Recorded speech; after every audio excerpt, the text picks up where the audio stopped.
Bonjour à tous et bienvenue dans cette nouvelle vidéo dans laquelle je vais vous présenter des AirTags de chez Action. On est sur tout simplement une imitation des AirTags de chez Apple mais version Action. On est ici sur un produit vraiment très abordable, donc j'ai directement pris le pack de 3 pour pouvoir tester ces nouveaux AirTags de chez Action qui sont potentiellement intéressants. C'est ce qu'on va voir ensemble dans cette vidéo. Donc on va commencer par le déballage, ensuite je vais les lier directement à mon iPhone et on va voir les différentes fonctionnalités et on va voir un petit peu ce que ça donne au niveau des avantages et des inconvénients. Sachant que j'ai aussi des AirTags de chez Apple, j'en ai actuellement 2 et donc ça m'a servi pendant une petite année. Là les deux ils n'ont plus de batterie mais ça m'a servi pendant une année complète, donc j'ai un petit peu d'expérience avec les AirTags, en tout cas ceux de chez Apple. Alors aujourd'hui, il n'y aura pas de lien dans la description de la vidéo parce que là, c'est un produit de chez Action. Mais pensez à liker la vidéo et à vous abonner si ça vous plaît. Donc, c'est parti pour le déballage. Donc là, je déchire tout. Ok. Alors, on a comme des porte-clés ici, d'un côté, et de l'autre côté, on a les petits boîtiers de type AirTag. Ok, alors, on en a un ici. Donc, regardez un petit peu la taille. Donc sur le AirTag, on a un petit logo, 2 pinces de crabe d'un côté, de l'autre côté quelques petites informations. Et là, on a une petite tirette, donc je vais venir la tirer. Petite tirette en plastique. Ah, vous avez entendu? Je pense qu'il vient de s'allumer. Alors je vais configurer les 3 en même temps, comme ça au moins ce sera fait. Donc là, je viens tirer la petite tirette sur celui-ci aussi. Encore le bruit. Sur le dernier AirTag, on vient tirer la petite linguette.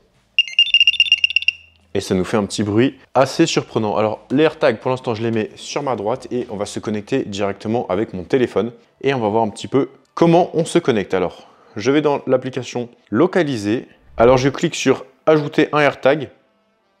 Et là, on est en mode recherche d'AirTag. Peut-être que ça n'a pas fonctionné, il faut peut-être ajouter un objet. Bon, ça n'a pas l'air de marcher pour l'instant. Alors, on va essayer de faire ajouter un objet. Voilà. Ah, j'ai capté quelque chose, donc je vais cliquer sur connecter. Alors taper le nom, on va l'appeler allez, clé. Continuer. On va ajouter un emoji, donc on va mettre les emojis des clés. Hop là, continuer. Alors, cet objet est associé à votre compte Apple, donc là j'ai mon email, mon numéro de téléphone qui va s'afficher, qui sera flouté au montage. Vous pouvez localiser cet objet à l'aide du réseau localisé. L'utilisation de cet objet pour suivre les personnes sans leur consentement est considérée comme un délit dans de nombreux pays. Donc, ok, donc ne pas mettre un AirTag sur un inconnu sans son consentement pour le suivre, c'est pas très moral, c'est pas très bon et c'est totalement illégal. Donc là, on clique sur accepter. Alors maintenant, qu'est-ce qui se passe si je clique sur émettre un son? Ok. Il fait un vrai son.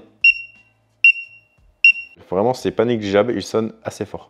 Donc là, j'ai mon premier AirTag qui est configuré. Donc celui-ci, je vais le mettre sur mon trousseau de clés. Et tout simplement, je saurai en permanence où sont mes clés. Et si je les ai perdues, j'ai juste tout simplement à le faire sonner. Et je le retrouve assez facilement.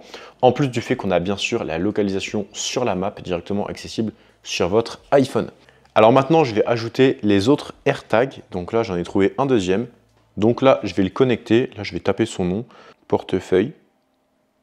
Hop, continuer. Là, on va mettre un petit logo billet. Voilà. Donc là, même chose, petite mise en garde, accepter.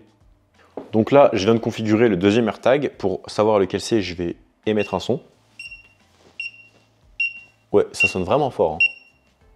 Donc là, j'ai mon deuxième AirTag que je vais mettre dans mon portefeuille. Au niveau des dimensions, on est quand même un petit peu plus gros que sur le AirTag de base de chez Apple. Vous voyez, on est plus large. Et on est quand même un petit peu plus gros. Je vais vous montrer un autre AirTag tout à l'heure et vous allez voir un petit peu la différence. Ensuite, je clique sur ajouter un objet pour ajouter enfin le troisième AirTag de chez Action. Je clique sur connecter, je vais taper un nom. Allez, on va mettre voiture. Hop là, comme ça j'en mettrai un dans ma voiture, on ne sait jamais si je la perds. Là, on va mettre une voiture. Là, encore le petit message de prévention. Et là, je vais cliquer sur émettre un son pour voir si tout fonctionne bien. Ça fonctionne. On a aussi une caractéristique très intéressante sur ces AirTags, c'est le mode perdu. Donc si vous perdez un de vos objets, vous pouvez le mettre en mode perdu et indiquer les coordonnées. Comme ça, si quelqu'un trouve votre objet et qu'il se connecte au AirTag, il va voir tout de suite à qui ça appartient. Il peut avoir votre numéro de téléphone, votre adresse email, bref, vous pouvez communiquer vos informations de contact afin qu'il puisse vous contacter rapidement pour vous rendre votre AirTag, votre objet, etc. Donc ça peut être quand même vachement pratique, surtout si on tombe sur quelqu'un de bonne foi qui va nous rendre notre objet, ce qui je pense existe quand même encore un petit peu dans ce monde, en tout cas je l'espère. Et ce qui est pas mal avec ces AirTags, c'est que vous pouvez aussi partager la localisation avec quelqu'un, par exemple avec votre femme, si vous voulez localiser la voiture et que c'est à vous deux, par exemple, ou alors les clés de la maison, ou je ne sais quoi, peu importe l'objet, vous pouvez partager l'accès au AirTag avec vos proches. Et donc, c'est plutôt intéressant. Vous avez un seul AirTag connecté à 2 téléphones, par exemple. Et dès qu'il y en a un des deux qui veut chercher l'objet ou savoir où se trouve la localisation d'un objet ou d'une personne, pourquoi pas. Même si Apple, sur les iPhones, propose déjà la localisation des téléphones en direct, ça peut être une bonne option et je trouve ça intéressant qu'on ait cette option de partage. Ok, donc la configuration est terminée. C'était très facile et très rapide, vraiment intuitif. Maintenant, je vais faire sonner mon portefeuille parce que je ne sais plus lequel et celui que je vais mettre dans mon portefeuille parmi les trois. Donc on va le faire sonner. Ah bah c'est lui, c'est le premier. Ok. Maintenant je vais le mettre directement dans mon portefeuille. Donc là j'ai un AirTag mis dans mon portefeuille, je vais le mettre dans un meuble juste pour voir si, imaginons, je le cherche. Donc là mon AirTag il est à l'intérieur du portefeuille qui lui-même est à l'intérieur du meuble. Et si je veux le faire sonner, est-ce que ça va s'entendre? On va faire le test immédiatement, donc émettre un son. Ouais.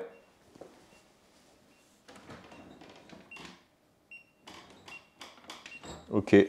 Ça s'entend quand même bien, mais il faut savoir que là, on est dans une pièce avec double vitrage sur les vitres, donc on n'entend pas grand-chose de l'extérieur. On entend un petit peu les voitures, mais très léger. Si on était en extérieur, je pense qu'on aurait mis plus de temps à le retrouver. Donc, ça reste intéressant d'avoir ce type de AirTag parce que ça coûte vraiment pas très cher et ça fait le job, mais on n'a quand même pas toutes les fonctionnalités qu'on a sur les vrais AirTags de chez Apple, notamment la capacité de se faire guider avec le téléphone. C'est-à-dire que quand vous êtes en train de rechercher votre AirTag, vous pouvez faire localiser précisément et là vous allez avoir une flèche sur le téléphone, vous vous tournez comme ça et ça va vous indiquer le chemin à suivre en ligne droite. Vous devez approcher votre téléphone, il vous guide, il vous guide, il vous guide. Ça vibre de plus en plus. Plus vous vous approchez du AirTag, plus ça va vibrer. Mais c'est vraiment à quelques centimètres près qu'on a une détection et une augmentation des vibrations. Donc ça reste quand même beaucoup plus précis les AirTags de chez Apple plutôt que ces AirTags de chez Action qui ont une localisation un peu plus globale. C'est-à-dire qu'avec les AirTags de chez Action, vous pouvez avoir le lieu.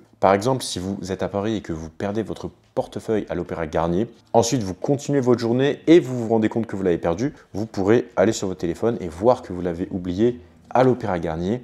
Si personne ne l'a pas pris d'ici là, ce qui est peu probable, mais vous n'aurez pas la localisation précise, vraiment précise à l'intérieur de l'Opéra Garnier, par exemple, vous saurez juste à quel endroit il est à peu près. Et donc ensuite pour le récupérer, vous pouvez vous rendre sur place et le faire biper. Mais si il se trouve à 50 mètres de vous, peut-être 3 étages au-dessus ou 3 étages en dessous, qu'il y a 4 murs entre vous et le AirTag, je ne pense pas que vous allez forcément l'entendre.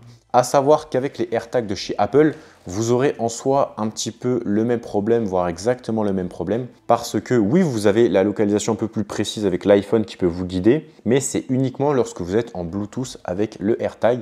Et donc pour être en Bluetooth, il faut être à 10-15 mètres environ de l'AirTag et à ce moment-là, vous aurez la localisation beaucoup plus précisément. Vous pourrez vous faire guider comme cela, mais il faudra quand même être à proximité de l'objet, vraiment à proximité entre 5 et 15 mètres environ. Peut-être si c'est à l'extérieur, ça peut aller jusqu'à 20 mètres et quelques. J'avais fait quelques tests et c'est à peu près ce que j'avais observé. En tout cas, à l'extérieur, avec quelques arbres entre le AirTag et moi et mon iPhone. Et au final, est-ce que je vous les recommande ces petits AirTags pas très chers de chez Action? Au final, je trouve que pour le prix, c'est une plutôt bonne, voire une plutôt très bonne option. Comme un proxy qui va venir se brancher entre guillemets sur un iPhone qui passe dans la pièce, qui passe dans la forêt, qui va passer dans la rue et qui va venir partager la localisation du AirTag, mais toujours via un iPhone. Par exemple, si je prends uniquement le AirTag et que je l'amène au fin fond de la forêt, tout en haut de la montagne, sans iPhone, il ne va pas être localisé tout simplement tant qu'il n'y a pas un iPhone qui va venir passer à proximité du AirTag, bah, ça va malheureusement pas être localisé. Donc c'est quand même un inconvénient, mais il y a quand même beaucoup d'avantages car quand vous perdez des objets dans votre maison, quand vous partez sans votre objet, vous pouvez programmer une notification sur votre téléphone pour vous rappeler que vous avez oublié votre objet au moment où vous le perdez. Comme ça, tout de suite, vous pouvez réagir. Tout ça, je trouve que c'est quand même des options très intéressantes pour le prix. Et je trouve que ils ont fait quand même un produit très abordable financièrement qui, je trouve, est un très bon compromis. Alors bien sûr, si on pouvait avoir un système GPS intégré avec une puce 4G, ce qui fait qu'on n'aurait pas besoin d'iPhone pour le localiser, je pourrais prendre le AirTag, l'envoyer à l'autre bout du monde sans iPhone, dans un endroit où il n'y a aucun iPhone, dans un endroit où il n'y a aucun téléphone, au fin fond de la jungle, au fin fond d'une montagne, avec la puce 4G, normalement, ça aurait été localisé, peu importe l'endroit, avec ou sans iPhone. Donc forcément, on peut faire mieux, mais quand on sait combien ça coûte un capteur GPS avec une puce intégrée, c'est clairement pas du tout le même budget. Donc je trouve que c'est une très bonne option, ces petits AirTags qui suffisent selon moi dans plus de 90% des situations et qui fait largement le travail, surtout en ce qui concerne l'automatisation des notifications. Si vous êtes chez vous et que vous partez, que vous oubliez votre portefeuille, bon, c'est pas trop grave.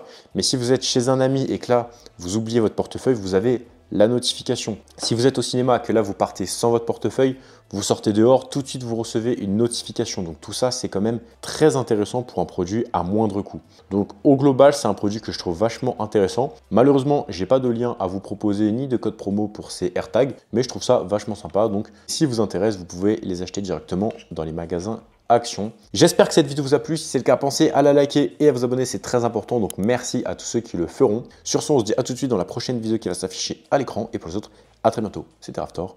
Bye bye.